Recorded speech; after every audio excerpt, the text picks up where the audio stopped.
champions for 2005. These are the wild scenes that greeted the full-time whistle of a one-point win when Dublin won back the Leinster title of 2005. Last year, against the same opposition, Dublin had 18 points to spare in the Leinster showpiece, with the final whistle being met with nothing more than muted applause. Their dominance in the province of Leinster continues. A decade of Dublin dominance has resulted in some frightening numbers, both within Leinster and beyond. Having already won 6 of the last 8 All-Irelands, this year they're going for their 5th title in a row, a feat never achieved before in the history of Gaelic games. They're unbeaten in Leinster since 2010, while picking up a staggering 43 All-Star awards and a mind-boggling 5 different winners of the Footballer of the Year gone. So where and when did this all begin? This all relates back, Marty, to the Strategic Review Committee brought out in 2002 under the chairmanship of the former GA President, Peter Quinn. The thinking at the time, Marty, was that Dublin faced particular challenges in terms of where they stood in the scheme of things GA-wise. Some of the banner headlines were GA dying in the city or the capital without GA and whatever, and that report came through. It also highlighted the problems that we have with the competing sports. Subsequent to that, we now receive 1.2 million for games promotion in Dublin. That money is ring-fenced purely for coaching and games development in Dublin. And it really exploded after that. So many clubs were able to employ GPOs. Obviously, they had to fund half of them. We have 54 games promotion officers. We have 3 regional development officers. We have a hurling development officer and a football development officer. Last year, Dublin spent 3.6 million on coaching and games development. Of that, some 1.2 from central headquarters. The clubs pay the cost, 50% of the cost of the games promotion officer, and the balance of the funding comes from the county board funds through sponsorships and gate receipts. Very, very important for us at a national level that the capital city and the capital county is in a good place from a GA point of view. So that was the origins and the thinking behind the plan at the time. You couldn't foresee 5 in a row possibility coming from it, because they're starting at a relatively low base.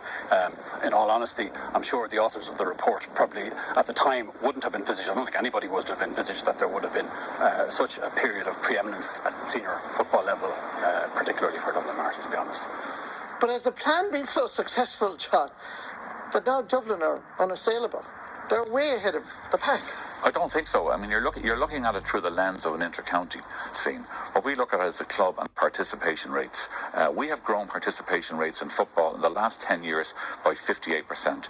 In hurling, it is 98%. In terms of games provision, we are providing last year 11,500 fixtures for children between 8 and 12 age group. So this is what we're doing. So what we're concerned about is growing participation. From the heights of the middle of the last decade, when Croke Park was regularly packed to the rafters on Leinster final day, the attendance has been on a worrying and progressively downward spiral. Even with the great Dublin-Meath rivalry, the hope is for just 40,000 today. Is the Leinster Championship coming to an end? Is it gone past its sell-by date? No. Leinster Championship is quite vibrant outside the Dublin scenario. Like during the summer, you had some very good matches, and the same in the other provinces. Ourselves, media, we can all talk about change. The reality is, as a good colleague of both of us, the late Eugene McGee, a couple of years ago, I when I remarked to him that at Congress, the provincial councils have only 1 vote each. So no matter who I think I am or what I think I am, the 12 councils of Leinster will dictate what my job is, if I have a job.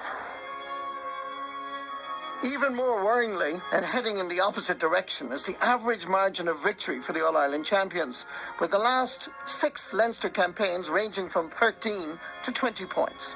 So what's being done to arrest this decline? Well, the rest of the province since 2017, per year, is 1.8 million that has been given to them.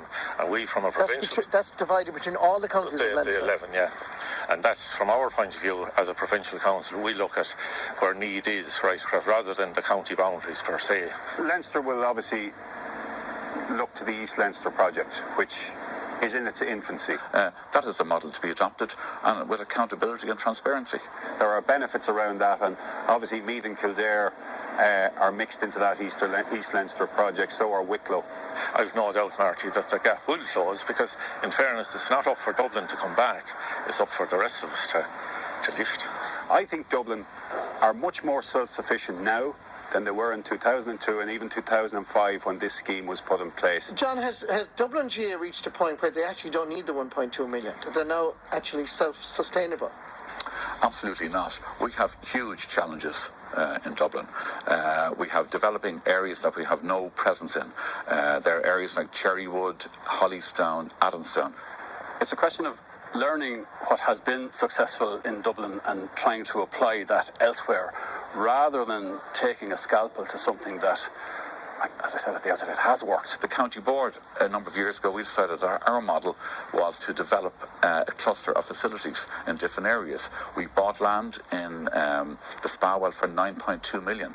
That is 275,000 an acre. It'll probably cost us a similar sum to develop this land. We want to roll out 3 or 4 of these around the city. The absolute amount of funding that went to Dublin 4 or 5 years ago would have been north of 1.5 million. At the moment, it's 1.2. The proportion of our games funding that went to Dublin 4 or 5 years ago was 15-16%. At the moment, it's 10 or 11%. We have the population, the rest of the country have the land, but the population is no good unless you have the facilities and the land to play our games on. According to figures released to the Irish Times from the CSO, over the next 20 years, the population of the whole country is expected to increase by 750,000 people, with 75% of that increase in the Greater Dublin area. Based on those figures, and while it has been mooted in the past, is it really feasible in the long term to have just one Dublin team? I think the idea of splitting any county is unpalatable. But if this continues, it may be the only option. And don't forget, if you were going down the route, are you constantly on football, concentrating on football only? What about hurling? I've never met anyone yet who wants to play for a subsection of the county. I don't see it happening anytime soon. I'm not entirely sure what it would achieve for us, and to the extent that it ever comes on the agenda for debate, Dublin will be the people that will be bringing that to us. Do you get annoyed when there's a lot of criticism of how much money Dublin get? Is it begrudgery? Is your reaction say, well, lads, you get your house in order, we've done it? I don't get annoyed. In fact, some people think about Dublin GA more than I think about them. Learn from what has worked and apply that around the country to raise standards elsewhere, not to penalise the people that have actually done a good job of things, Now, we have a phenomenal bunch of players. We are winning, but it won't always be like that.